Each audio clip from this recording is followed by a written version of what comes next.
So a very basic introduction. It's not going to be the only one, but I want to give you a taste.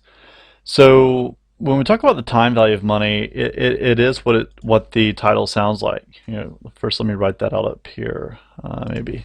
So the time value of money, and a lot of times you'll see this abbreviated as TVM. So whenever we're talking about time value of money equations, what we're talking about is trying to take a cash flow or some money at some point in time and understand either what its future or its present value would be. We're trying to say what is the value of this money over some given some change in time, right?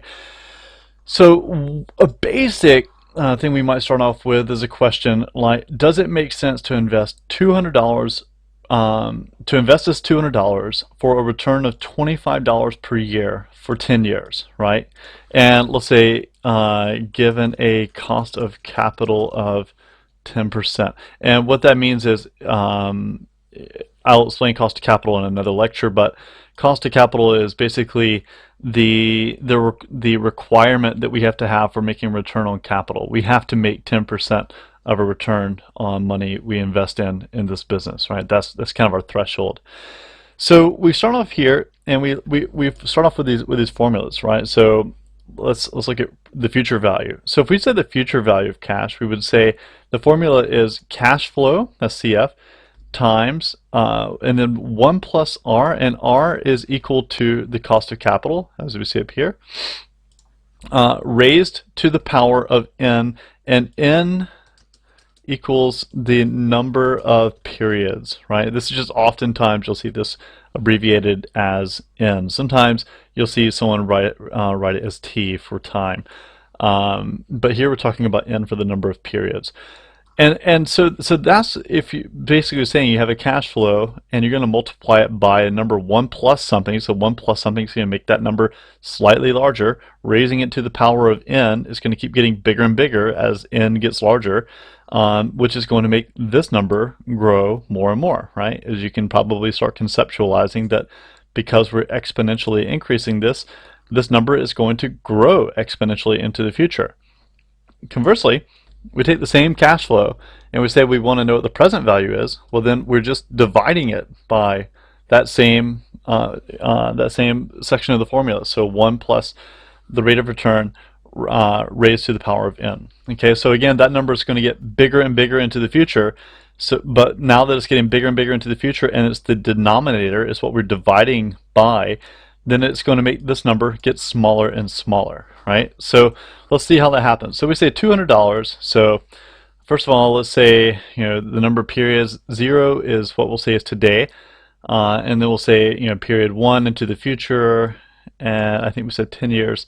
So let's just copy that out to the right.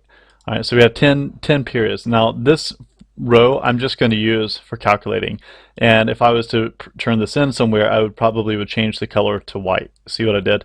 It just means that you can't see it, just so it makes it look a little neater. And so here we would say, well, we're in 2012 today, and then I would just maybe copy that over to the right, and let's see, fill the series, and see we're ending in 2022, right? 10 years out. So here we go. Now we can start thinking about how we answer this problem. Well, a lot of people would say, okay, well, in this year, I start out and I invest 200, so let's make that a minus sign.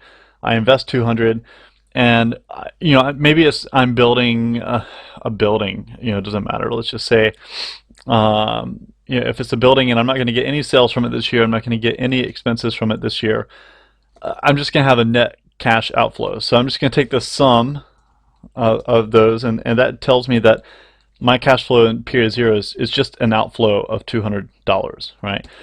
Now in year 1, I expect I'm going to start making some money. Maybe I have an expectation that I'm going to make $100 off of rents from this hypothetical building, or maybe this coffee machine that I'm buying for $200 is going to make $100 in sales. But we're going to say that my expenses are going to be around $75, right? And again, I can just copy now that formula over to the right, right? This formula, I just copy it over to the right, ignore, and I see that I'm making $25 in cash, and that's what we saw up here. We're making $25 of a return right now so far. So now what we can do is we can just copy that to the right. Okay, so remove all these errors because they annoy me, and we see that the things look kind of okay. And what we can do is, a lot of people would just say, well, that's really easy. We would just take we paid $200, 200, and we are taking the sum of this number. So you can see down here in the bottom, the sum is 250. And so it would just be, we make this, we paid this, we have this much left over. So investment, and here's our cash flows, and here's our return, right? And they say, look, we made $50 off of that 200 that we invested in. That's not bad. As a matter of fact, that's a 25% return overall over 10 years. But you can't do that, right? That doesn't work. Why doesn't that work? Well, because we know that we have to be able to achieve this cost of capital of 10%. We know that this isn't going to be $25 today is not going to be worth $25 in 10 years from now. And you know that if you think back on your own life 10 years ago, you can't buy the same things that you could 10 years ago for $100, right? So $100 10 years ago, I could buy a lot more things than I can with $100 today, right? And so that's because of inflation, but another number of things include the opportunity cost of capital. If I put aside this $200, well, I can't earn anything on that money other than what I'm making in these cash flows over this time period. And I expect that anything else I invest in will have to make 10% at least. So bottom line is that we have to discount this to find out what the current value is. So the way that works is we would just take this formula right up here. So we want to look at the present value. So we say, let's take the cash flow here, the cash flow, and we're going to divide it by 1 plus, and here's our cost of capital up here. This is our R. And let's go ahead and anchor that, so C2, and then I'm going to push F4 to anchor it to that, and then I'm going to raise it to the power of n, and here's why I put that n right there. And now you see 22.7 is less, obviously, than 25. And we control to the right, and look at that. It gets smaller. And you can probably guess it's going to get smaller all the way across. As a matter of fact, it gets really small toward the end, right? So, and you can also see that if we were to raise this to, say, 15%, you can imagine it's going to get even smaller, right? Let's go to 25%. It gets really small. If we go to 50%, it gets really tiny. If we go to 2%, it's not that big of an impact, right? So here at 10%, we can see what happens to this in terms of giving us a present value of cash flows. And what that means is, $25 in 10 years from now is worth $9.6 to me today, right? In terms of, and what that means is that if I have that $25 today and I was to just hold on to it, it would lose value by me not investing it in something at 10%, okay? So now that we would have that present value of cash flows, we can start looking at what is called the net present value.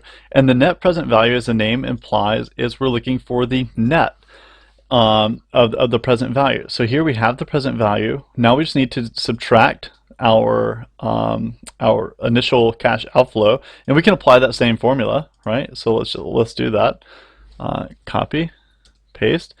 And see, it's just 200 because nothing changed. We have zero impact because it doesn't have any time period that it's being discounted by a period of 0, and that would be the same if we did that over any of these, right?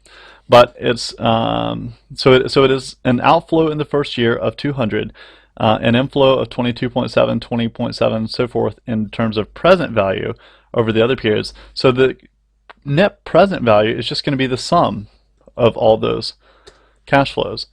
And we see that we actually would have lost money.